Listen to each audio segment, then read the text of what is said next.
আমি আপনাদেরকে এখন দেখাবো কিভাবে তেথা করে।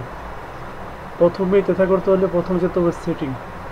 সেটিং কোথায় আছে সবাই আমরা জানি, তাহলে আমরা সেটিংয়ে চলে যাই।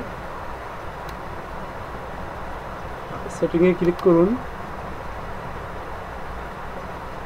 এখানে দেখতে পাচ্ছেন যে টেথারিং অ্যান্ড মোবাইল, এখানে ক্লিক করুন।